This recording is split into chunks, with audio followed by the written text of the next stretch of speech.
오늘 이 아침에 여자 성도들에게 물어보겠습니다. 정신 똑바로 차리시고 잘 대답해 주시기를 바라요. 여러분이 지금 제정신인가 아닌가를 지금 확인할 수 있는 좋은 기회니까 나는 제정신인가 아닌가를 잘 확인하시기를 바라요. 인터넷에 보면 제정신이 아닌 여자 3인방 이렇게 나와요. 근데 제정신이 아닌 거라는 걸 이제 세 글자로 보통 하는데 제가 좀 순화시켜서 여러분 각자 알아서 하시길. 제정신이 아닌 여자를 세 글자로 그냥 여러분 집에 가서 생각해 보시고, 제정신이 아닌 여자 3인방. 먼저는 뭐냐면 며느리를 딸로 착각하는 여자. 두 번째는 사위를 아들로 착각하는 여자. 세 번째는 며느리의 남편을 아들로 착각하는 여자. 머리를 잘 쓰셔야 돼요. 그러니까 이런 여자들은 제정신이 아닌 여자라는 거예요. 근데 여러분 보세요. 며느리의 남편을 아들로 착각하는 여자는 제정신이 아닌데, 반대로 사위의 아내를 딸로 착각하는 여자는 제정신이 아니야. 그건 또 제정신이라고 또 얘기해요. 그러니까 며느리의 남편은 누구야? 결혼한 아들을 자기 아들로 생각하면 그건 제정신이 아니잖아요. 근데 시집간 딸을 딸로 생각하는 사람은 제정신이라는 거야. 그래서 지금 딸은 상한가야. 요즘 세상에 딸은 상한가인데, 그래서 목사님들이 이렇게 만나거나 누구 이렇게 만나서 자녀가 어떻게 되세요? 그러면 저는 아들만 둘이에요. 그러면 아유 힘들겠다. 이렇게 위로를 해요. 아들만 둘 있다고 그러면 위로를 해줘요. 그래서 딸이 없어요. 그래서 딸이 없어요. 노년에 고생하시겠네. 이렇게 얘기를 해요. 그래서 제가 얼마 전에도 결혼 주례를 서면서 이게 성경책에 이렇게 손을 얹고 축복 기도하면서 제가 그렇게 기도해서, 하나님 첫 번째 딸을 주세요. 둘째는 아들을 주세요. 셋째는 하나님 알아서 주세요. 이렇게 꼭 첫째 딸을 달라고 기도했어요. 딸이 필요하더라고요. 근데 지금이야 딸이 상한가고 지금이야 딸이 이렇게 좋다고 하지만 몇십 년 전만 해도 제가 어렸을 때는 산하 제한이 있었어요.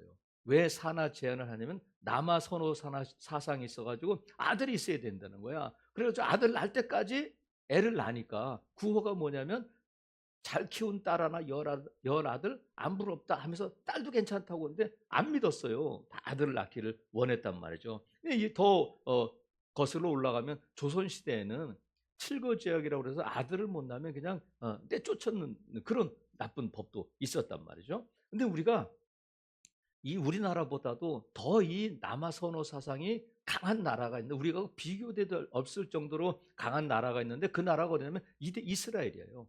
특별히 고대의 이스라엘 히브리인들에게 있어서 이 남자는 대를 잇는, 그리고 가문을 이어가려면 반드시 아들이 있어야 돼요. 그래서 성경에 보면 이런 걸 왜 하나님이 기록하셨을까 하는 부끄러운 얘기들도 많이 있어요. 그 중에 하나가 뭐냐면 아브라함의 조카 롯이 소돔성에서 나와서 소알성에 갔을 때에 그의 딸들이 아버지에게 술을 먹이고는 아버지와 동침해서 아들을 낳았다 하는 내용이 있어요. 이런 걸 왜 기록했을까? 그것뿐만이 아니라 이 야곱의 네 번째 아들 유다가 자기 며느리가 아들 둘이 죽고 나서 세 번째 아들을 자기에게 안 주니까 자기 시아버지를 속여가지고 시아버지와 동침해서 아들을 낳았다. 이게 무슨 근친상간이고 뭐 이렇게 부끄러운 얘기들을 기록했을까 하는데, 왜 그것을 기록했느냐면 그렇게 할 정도로 여자들에게 있어서 이 아들을 낳고 대를 잇는 일은 너무 중요한 일이었다는, 그렇게 해서라도 대를 이어야 되겠다, 아들을 낳아야 되겠다 해가지고 그런 일을 저지른단 말이죠. 그러니까 이 여자가 아들을 못 낳는다는 것은 죄인 취급받고 아주 수치스러운 일이었어요. 그래서 인정을 못 받는데, 오늘 본문에 보면 딸을 한 명 낳은 것도 아니고 딸을 5명을 낳은 아버지의 이름이 나와요. 몇 명 낳았다고요? 딸만 5, 아들이 없이 죽었는데, 어디서 죽었느냐면 광야에서 죽었어요. 광야에서 죽었는데 그의 5 딸들이 모세에게 나와요. 어디로 나오냐면 보세요. 2절, 27장 2절에 보면 그들이 회막문에서 모세와 제사장 엘르아살과 지휘관들과 온 회중 앞에 서서 말하는 거야. 이 딸들이 5명이 나와서 모세에게만 나온 게 아니라 거기에 제사장 엘르아살도 있고 지휘관들이 있고 온 회중이 있는데 그 앞에 서서 말하는 거예요. 뭐라고 말하냐면 우리 아버지가 아들을 못 낳고 딸만 5 낳고 죽었는데 고라의 자손에 들지 않고, 이것은 뭐냐면 반역을 일으킬 때 거기에 가담하지 않았어요. 근데 그 자기 죄 때문에 죽었는데 지금 12 정탐꾼이 들어갔을 때 10명의 정탐꾼이 못 들어갑니다 해서 그래 니네 원망한 대로 해줄게, 네가 너 원하는 대로 해줄게 해가지고 광야에서 죽었는데 그 원망한 죄 때문에 죽었다는 거야. 다른 짓은 안 했어요. 근데 아들이 없이 죽었어요. 그러니까 저에게 아들에게만 주는 기업 땅을 우리에게도 주셔야죠. 땅을 주세요. 그랬더니 모세가 그 말을 듣고는 5절에 보니까 모세가 그 사연을 여호와께 아뢰는 거예요. 자기가 결정할 수 있는 문제가 아니라 땅을 주고 하는 것은 자기 마음대로 할 수 없으니까, 지금까지 이런 법이 없었는데 하나님께 물어보니까 6절 여호와께서 모세에게 말씀하시되 7절 슬로보옷의 딸들의 말이 옳다 하면서 이때 무슨 일이 벌어지냐면 이스라엘의 가족 상속법이 개정돼요. 지금까지 없었던. 그래서 11절에 보면 그의 아버지의 형제도 없으면 그의 기업을 가장 가까운 친족에게 주어 받게 할지니라 하고 나 여호와가 너 모세에게 명령한 대로 이스라엘 자손에게 판결의 규례가 되게 해야 된다 하시면서 못을 딱 박으셨어요. 하나님께서 이 이스라엘의 가족 상속법을 개정해 주셨어요. 아들에게만 줄 수 있었던 유산, 아들에게만 주었던 기업 땅을 이제는 딸들에게도 줘라. 딸도 없으면 가까운 친족에게 줘라 하고 이런 가족 상속법을 개정해 주셨는데, 그러면 이 딸들이 지금 땅이 탐나서 땅이 없으니까 자기들도 좀 땅땅거리며 살겠다 해가지고 나온 거구나. 그게 아니라 이 슬로봇의 딸들이 모세에게 나온 이유는 뭐냐면 더 근본적인 이유는 4절이에요. 4절에 보니까 어찌하여 아들이 없다고 우리 아버지의 이름이 그의 종족 중에서 삭제되리까, 이것 때문에 나온 거예요. 그러니까 이 딸들이 모세에게 나온 이유는 뭐냐면 우리 아버지의 이름이 족보에서 지워지게 됐어요. 우리 종족의 가문에서 아들이 없어 대를 못 이으니까 여기서 딱 끝나고 슬로보앗의 이름은 아예 족보에서 지워지니까 이건 불공평합니다. 어떻게 이런 일이 있을 수 있는, 우리 아버지의 이름을 좀 기록해 주세요 해가지고 모세에게 나온 거란 말이죠. 그래서 여러분, 그래서 그럴 수는 없다 해서 지금 이런 판결이 내려지게 되는데, 결국 이 슬로보앗의 딸들이 모세에게 나와서 우리 아버지의 이름이 지워지지 않게 해주세요 했는데, 결국은 어떻게 됐냐면 이스라엘 백성들의 족보라고 할 수 있는 역대상에 보면 이 슬로보앗의 이름이 족보에 기록되고 있어요. 누구 때문에? 딸들 때문에. 그러면 슬로보앗이 무슨 일을 했고 어디 대학 나왔고 몇 살까지 살았고 아내 이름이 뭔지는 전혀 없어요. 슬로보앗이 한 일은 뭐냐면 딸만 5 낳았다는 거야. 그리고 아들이 없이 죽었다. 이게 그가 기록하고 있는 전부인데, 그의 이름을 지금 이 부끄러운 이름이잖아요. 딸만 5 낳았다. 성경에 나올 수 없는 이름인데 이 부끄러운 이름이 성경에 몇 번 나오냐면 11번이나 나와.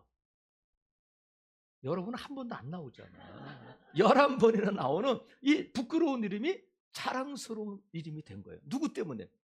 딸들 잘 둬가지고. 그러면 우리가 살펴보려고 하는 것이 뭐냐면 이 딸들의 당당함, 이 자존감은 어디서 오는 걸까? 응? 이 딸들이 모세 앞에, 온 회중 앞에 서서 땅 주세요, 우리 아버지 이름 족보에서 지우면 안 돼요, 이렇게 말할 수 있는 당당함, 이 자존감은 어디서 오는 걸까? 여러분 궁금하지 않으세요? 자, 그 힌트가 어디에 나오냐면 이 딸들의 이름에 있어요. 딸들의 이름에. 그래서 성경은 슬로보앗의 이름을 기록할 때 반드시 5 딸이 있다 그렇게 하지 않고 딸들의 이름을 같이 기록해요. 오늘 본문에도 나오잖아. 자, 20장 1절 요셉 아들 므낫세의 종족에서 헤벨 아들 슬로보앗의 딸들이 찾아왔어. 그래서 끝나도 되는데 딸들의 이름을 꼭 기록해요. 딸들의 이름 첫째가 누구라고요? 말라야, 말라. 근데 이 말라의 이름의 뜻이 뭐냐면 질병, 연약함, 이런 뜻이에요. 그러니까 아마도 첫 딸을 낳았는데 임신했을 때 지금처럼 뭐 DNA 검사하고 뭐 아들 딸인지 검사할 수 있는 방법이 없었을 테니까 다 뭐를 기대했겠어요? 아들을 낳아야 된다, 아들을 낳아야 된다. 근데 낳고 보니까 뭐야? 딸인데 딸인데다가 그것도 좀 약한 딸이 태어나서 그 이름을 말라라고 지었어요. 그러니까 이 슬로보아시 마음에 아들을 기대했는데 딸을 낳았는데 그 딸도 병약한 딸이 태어나니까 그 마음에 실망에 실망을 더하게 되는 거예요. 또 임신했어. 야, 이번에는 딸이 아들이겠지 하고 또 기대하고 낳았는데 뭐야? 아니, 노아가 아니고 누굴 낳았다는 거예요? 딸을 낳았다는 거예요. 아, 지금 줄거리를 잘 따라오시. 노아를 낳았다 그러면 어떻게 해? 지금 그래서 이 딸을 낳았는데 슬로보엇이 어떻겠어요? 아, 또 딸이다. 그러지 않고 그 이름을 뭐라고 줬다고요? 노아라고 줬다는 거야. 노아 하면 여러분 기억나는 이름 있죠? 아담의 후손과 노아가 있는데 노아의 뜻이 뭐냐면 위로라는 뜻이야. 그러면 이 슬로보아스는 두 번째 딸을 낳았을 때 딸을 위로했을까 아니면 자기를 위로했을까? 이렇게 단도직입적으로 이렇게 어떻게 그걸 알겠어요? 딸을 위로하기도 했지만 자기도 위로했을 거다. 또 나오면 돼. 세 번째 또 나오면 돼. 아직 우리 아내가 건강하고 젊었으니까 또 낳지 뭐 해가지고 노아라고 이름을 지었는데 또 임신을 한 거예요. 그러면 이번에는 두 번 딸 낳았으니까 이번에는 아들이겠지 하고 기다렸는데 몰랐어. 딸을 또 낳은 거예요. 그러면 여러분 남의 얘기라고 이렇게 하지 말고 지금 이때 지금 슬로보아스의 마음이 어떻겠어? 야, 세 번째 딸을 낳았을 때에 또 딸이냐? 아내에 대해서 막 힐끔거리고 당신은 도대체 무슨 재주가 있어서 딸을 셋씩이나 낳냐? 막뭐 페레벨 말을 다 할 것 같은데 슬로봇은 그러지 않고 그 딸 이름을 뭐라고 줬냐면 호글라라고 줬어요. 호글라가 뭐냐면 자고새라는 뜻이야. 여러분 새라는 것은 좀 나쁜 이름 같아, 좋은 이름 같아. 그래서 좀 좋은 느낌이 들잖아, 그죠? 이 하마 갈렙은 개라는 뜻이잖아. 응? 요나는 비둘기고. 그러니까 그래도 호글라라고 이름을 지은 거야. 셋째 딸을 낳았을 때에 아이 못 낳냐, 아이고 왜 이러지 않고 너는 자고새야, 고고해 하고 이름을 호글라라고 지었어요. 또 나면 되지 뭐 했는데 이 아내가 임신은 잘하는 거야. 재주는 좋아가지고 또 이 슬로보아 또 아주 재주는 좋아가지고 또 임신을 했어요. 무슨 기대를 가졌을까? 이번에는 아들이다. 이번엔 세 명을 딸을 낳는데 네 번째까지 딸을 낳을 수 있는 확률이 별로 없잖아요. 확률은 50%잖아. 아들이냐 딸이냐. 근데 세 번 딸을 낳았으니까 이번에는 아들이겠지 하고 또 기다리는데 몰랐어. 딸을 또 낳은 거예요. 딸을 낳았으면 여러분 우리 같으면 이름을 뭐라고 적겠어?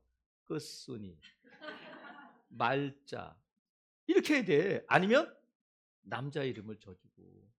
근데 또 다섯 번째 딸을 낳으려 생각도 못했을 거 아니에요. 여기서 끝날지. 근데 이 슬로보아시 그 딸의 이름을 뭐라고 짓냐면 밀가라고 줬다는 거야. 밀가의 뜻이 뭐냐면 여왕이라는 뜻이에요. 여왕.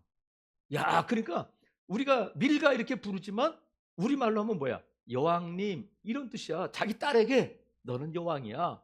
아니 네 번째 딸로 태어나가지고 사랑받을 수 없는 존재잖아요. 지금 아들을 대빵 기다리고 있는데 딸 낳고 또 딸을 낳았는데 그 이름을 여왕이라고 지을 수 있는 아버지가 몇이나 되겠어요. 그러니까 아버지는 결코 너가 딸이니까 내가 너를 미워하고 너는 내 자식도 아니야 이러지 않고 여왕처럼 너는 여왕이야. 어디 가서 주눅 들지 말고 어디 가서 너 딸이 네 번째 딸이라는 것 때문에 너 언니가 있다는 거 부끄러워하지 말고 너는 여왕이야 하고 그 이름을 여왕이라고 지어주고 그럼 이름만 지어주고 막 아무렇게나 막 했을까? 그렇지 않잖아요. 슬로봇이 네 번째 딸을 낳았을 때도 그 이름을 여왕이다 너는. 그런데 한 번 더 기대해보자 해가지고 또 임신을 한 거야. 기가 막히잖아요 여러분. 그래서 다섯 번째를 임신했을 때 정말 슬로봇이 아들을 낳았으면 얼마나 간절히 바랐겠어요. 딸이 넷인데 이번에는 아들이겠지 했는데 몰랐어. 또 딸을 낳은 거예요. 그러면 이젠 안 난다 이제 그만. 아이고 야 딸 지쳤다 이제. 그래서 이름을 우리 같으면 섭섭이 이렇게 뭐 개똥이 이렇게 줘야 돼. 그렇잖아요 여러분. 딸이 다섯이 있으면 그 딸 다섯 번째 딸은 뭐야? 야 너 왜 얼마나 괴롭겠어요. 근데 그 이름을 뭐라고 줬어? 디르사라고 줬어요. 근데 디르사라는 뜻이 뭐냐면 기쁨, 즐거움, 상쾌함 이런 뜻이야. 야, 이게 여러분 5번째 딸을 딱 낳았는데 그 딸 이름을 지을 마음이 어디 있겠어.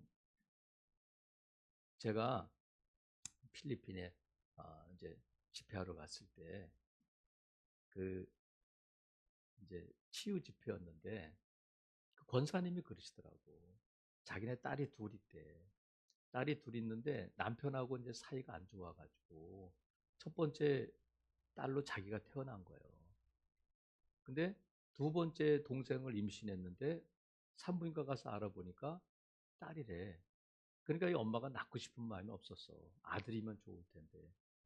그래가지고 이 딸을 유산시키려고 별의별 짓을 다 한 거예요.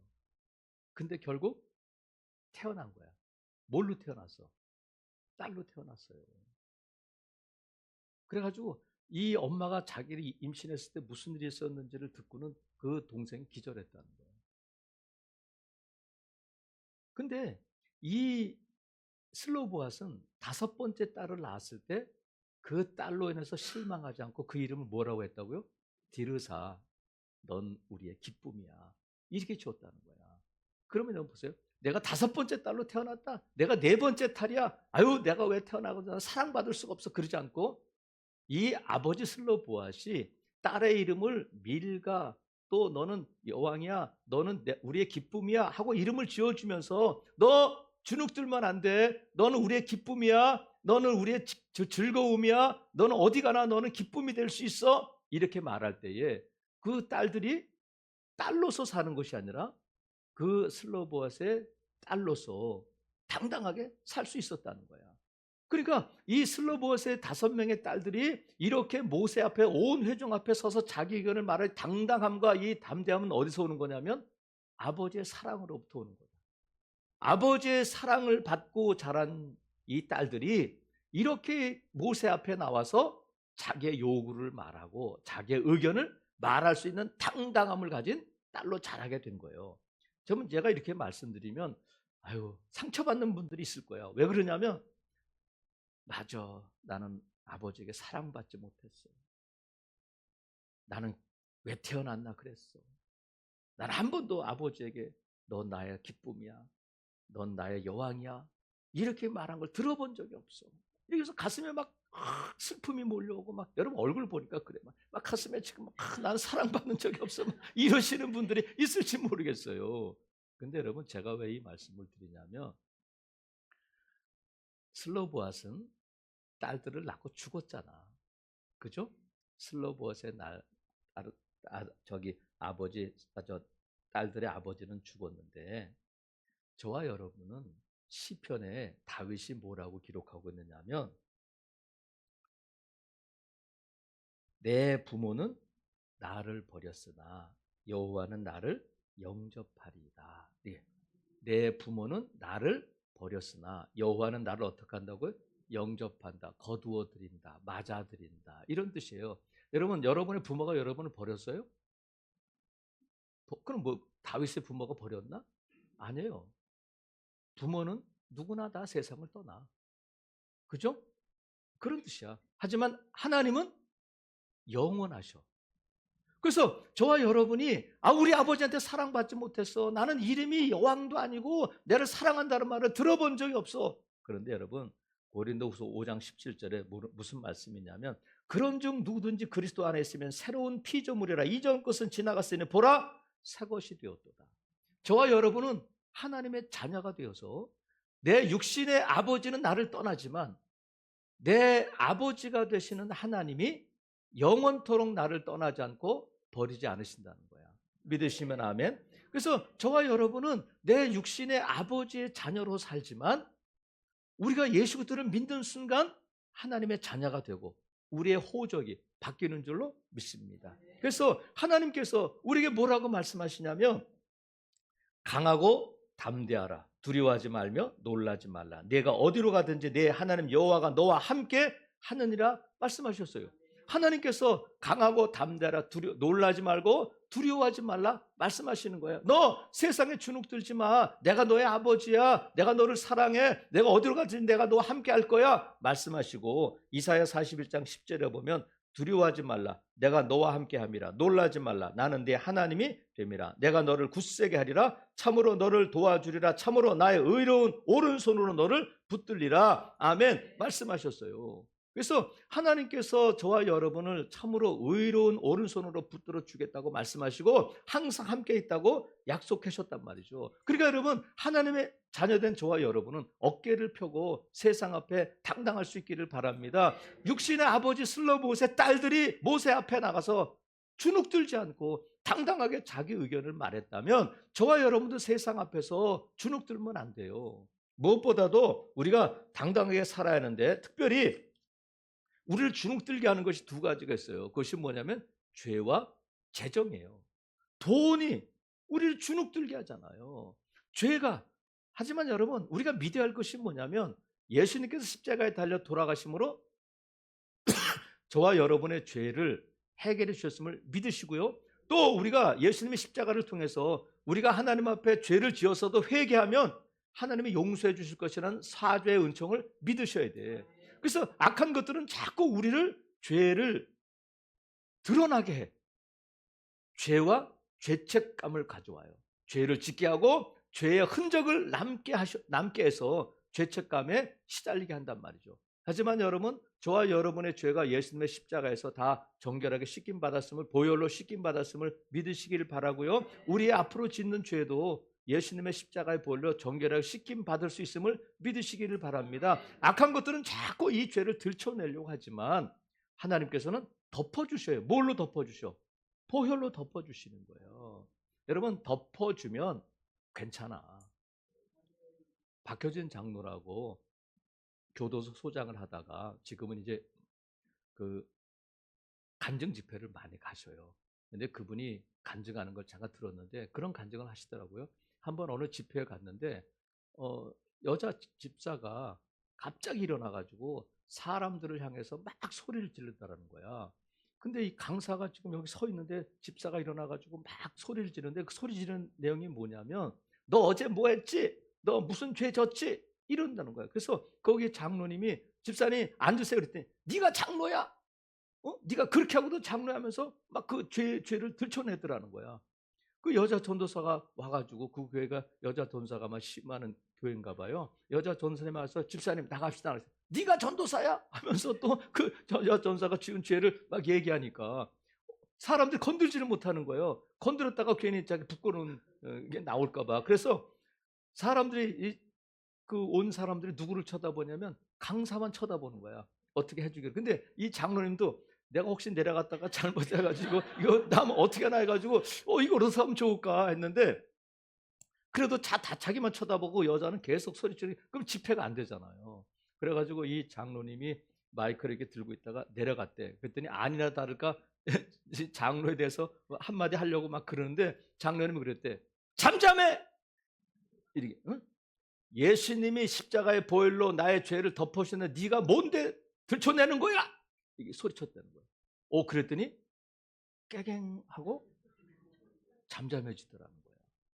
이게 뭐야? 진리예요. 진리가 우리를 자유롭게 하는 거예요. 여러분, 하나님께서 우리를 덮어주시면 어느 누구도 그것을 들춰내면 안 돼.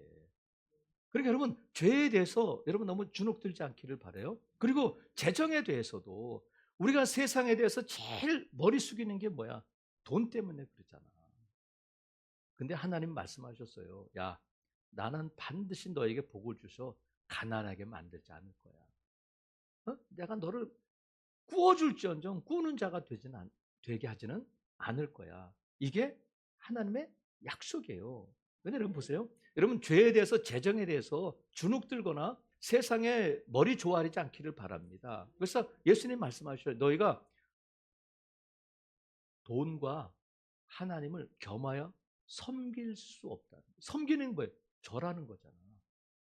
여러분, 돈이 여러분에게 절을 해야지 여러분이 돈에게 절을 하면 안 되잖아요. 그건 섬기는 것이 된단 말이죠. 근데 여러분, 슬로보엇의 딸들이 아버지의 사랑받고 자존감이 세져가지고 당당하구나. 여러분 그걸 말씀드렸잖아. 근데 그것만이 있는 것이 아니라 슬로보아스의 딸들이 이렇게 모세 앞에 나올 수 있던 것은 그들에게 자존감만이 아니라 믿음도 있었다는 거야. 믿음? 자, 당연한 거겠죠. 그렇지 않고요. 어떤 믿음이냐면 슬로보아스의 딸들이 나와서 모세에게 뭐를 달라는 거야? 기업, 땅을 달라고 하는 거예요. 땅을 주세요. 근데 지금 모세가 땅 문서를 갖고 있다가 야, 유다 지파는 여기, 응? 만수동의 일대, 또 므낫세는 여기 저기 부평 쪽, 응? 서울 근교 이렇게 한 게 아니에요. 지금 모세가 땅 문서를 갖고 있어서 나눠주는 게 아니라 땅은 어디 있어요? 가나안 땅이야. 지금 가나안 땅에 들어가지 않은 거예요. 땅이 없는 거야. 근데 슬로봇의 딸들이 모세에게 와서 뭘 달라고 하냐면 땅을 주세요 우리에게도. 땅은 있어요 없어요? 지금은 없어. 어디 있어? 가나안 땅에 들어가면 받을 땅인데 이 슬로봇의 딸들은 어떤 믿음을 가지고 왔느냐면 하나님께서 그 땅을 주신다고 하시니까 그 말씀 그 약속 붙들고 모세에게 온 거예요. 하나님의 말씀하시면 이루어진다. 지금 그 믿음을 가지고 왔는데 이 슬로봇의 딸들이 아직 땅도 없는데도 불구하고 그 땅을 달라고 할 때에 야 내가 땅이 어딨어 나중에 들어가면 줄게 그러지 않고 하나님이 그것을 허락하시는 거예요. 땅을 주겠다는 거예요. 그래서 결국 이 하나님께서 주신 땅을 받게 되는데 여러분 보세요. 그렇다면 하나님이 오늘 본문에 있는 것처럼 허락하셨다잖아. 7절에 슬로봇의 딸들의 말이 옳다. 그대로 해라. 그들의 요구대로 해줘라. 이렇게 말씀하셨는데 여러분 보세요. 왜 하나님은 그러면 만약에 슬로봇의 딸들이 하나님께 나오지 않았으면 그 딸들은 기업을 못 받는 것이 하나님의 뜻이었을까? 하나님은 아예 딸들에게 기업을 안 주실 작정이었을까? 여러분 어때요? 자, 이 당시에 딸만 있는 집이 슬로부한만 있었을까? 또 있었을까? 많았을 거다. 그죠? 딸이 한 명 있는 집, 딸 둘 있는 집, 딸 셋 있는 집, 딸만 있는 집이 많았을 거예요. 근데 유독 슬로보아스의 딸들만 나와서 땅을 달라고 한 거예요. 나머지 사람들은 슬로보아스의 딸들로 인해서 가족 상속법이 개정되면서 혜택을 받았는데 하나님은 누구에게 이 땅을 주시냐면 구하는 자에게 주시는 거예요. 구하는 자에게 주시는 거예요. 하나님은 땅도 있고 다 있어. 근데 누가 이 땅을 받고 누가 이 땅을 누릴 수 있느냐면 구하는 자가 받고 구하는 자가 누리게 될 줄로 믿습니다. 그래서 하나님께 나가서 이 슬로보아스의 딸들이 결국은 이 땅을 받게 되는데 가나안 땅에 들어갔어요. 아직 땅이 없잖아. 약속만 받았잖아요. 땅 줄게 해가지고 가나안 땅에 들어갔는데 이제 모세는 모압 땅에서 죽었어요. 가나안 땅에 들어갔을 때는 지도자가 누구냐면 여호수아야. 근데 이 슬로보아스의 딸들이 받았으니까 주겠지 그러지 않고 여호수아가 땅을 분배할 때에 여호수아에게 또 나가요. 여호수아에 보면 17장에 보면 나가서 모세가 우리에게 땅을 주라고 했어요. 하고 여호수아에게 그 말씀을 상기시키면서 말하니까 여호수아가 그때 이 슬로봇의 딸들에게 비로소 땅을 주게 되고 땅 문서를 받게 되는 거예요. 한 번 기도하고 마는 것이 아니라 가나안 땅에 들어갔을 때 정작 땅을 분배받을 때도 여호수아에게 나가서 땅을 주세요. 모세가 땅을 주라고 했어요. 하고 그 약속을 상기시키면서 땅을 받게 된단 말이죠. 예스 여러분, 마침내 땅을 받게 되는데 그래서 슬로봇의 딸들은 다른 지파로 시집가지 말고 므낫세 지파에게만 시집가게 되는데 이 슬로봇의 딸들에게서 사촌들과 결혼을 해요. 그럼 여러분 보세요. 이 슬로봇의 딸들과 결혼한 남자는 대박이지. 그렇잖아요. 대박이라고 하신 분은 대박 맞을 줄로 믿습니다. 그러니까 슬로봇의 딸들과 결혼한 남자들은 아니 아파트만 갖고 와도 얼마나 좋아요, 여러분. 근데 땅을 가지고 결혼하게 됐다는 거야. 사랑하시는 성도 여러분, 우리가 슬로보아스의 딸들을 보면서 세상 앞에 우리가 당당해야 되구나. 어깨를 펴고 살아야 되는구나. 왜냐하면 슬로보아스의 딸들은 아버지의 사랑을 받았고 또 구하는 것을 받았고 믿음으로 받았는데 저와 여러분은 예수 그리스도를 믿고 하나님의 자녀가 되어서 여러분 슬로보아스의 사랑을 하나님의 사랑과 비교할 수 있겠어요? 슬로보아스의 딸들을 위해서 죽기를 했어요? 아니잖아. 딸만 낳은 것밖에 없어. 근데 하나님은 저와 여러분을 어떻게 사랑하시냐면 끊을 수 없는 사랑. 끊을 수 없는 사랑일 뿐만 아니라 하나님께서 저와 여러분에게 누구도 흉내낼 수 없는 사랑을 주셨는데 독생자 예수를 십자가에 못 박으시면서 저와 여러분을 살려주셨다는 거야. 여러분, 이 사랑을 받은 저와 여러분일 뿐만 아니라 우리가 세상 앞에 당당해야 될 이유는 뭐냐면 하나님께 구하면 주신다는 거예요. 하나님께서 말씀하셨어요. 너희가 내게 부르짖으면 내가 너에게 응답하겠다. 예수님께서 이제는 내 이름으로 구해 내 이름 붙들고 기도하면 너희 기도를 내 이름으로 포장하면 명품 기도가 되는 거다.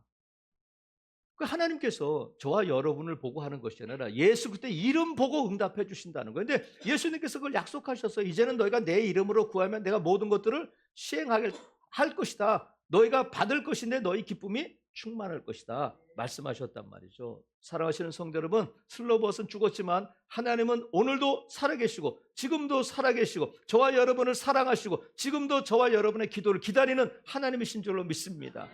그래서 하나님 말씀하셔요. 구하라. 그러면 줄게. 두드려. 그럼 열어줄게. 여러분, 구하는 자가 받는 거예요. 두드리는 자에게 문이 열리는 거예요. 하나님 그걸 약속해 주셨어요. 사랑하시는 성도 여러분, 하나님 말씀하셨어요. 내 입을 크게 열라. 내가 채우겠다. 말씀하셨어요.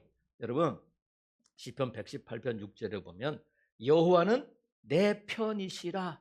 내가 두려워하지 아니하리니 사람이 내게 어찌할까? 누가 내 편이라고요?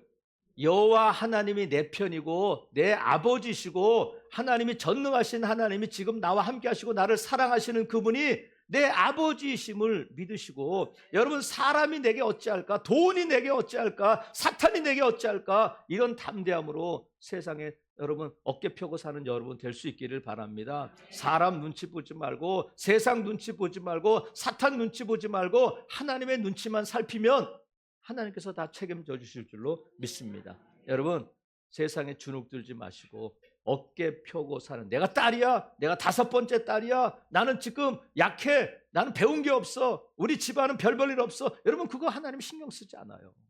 내가 너를 지명하여 불렀나니 너는 내 것이라는 거야. 여러분 우리가 무슨 자격이 있어요? 아무것도 아니잖아. 다만 은혜로 저와 여러분이 하나님의 자녀가 되었으니까 여러분 이번 한 주간뿐만이 아니라 저와 여러분의 남은 삶이 여러분을 주눅들게 하고 여러분을 힘 못 펴게 하고 여러분을 힘 빠지게 하는 것이 무엇이에요?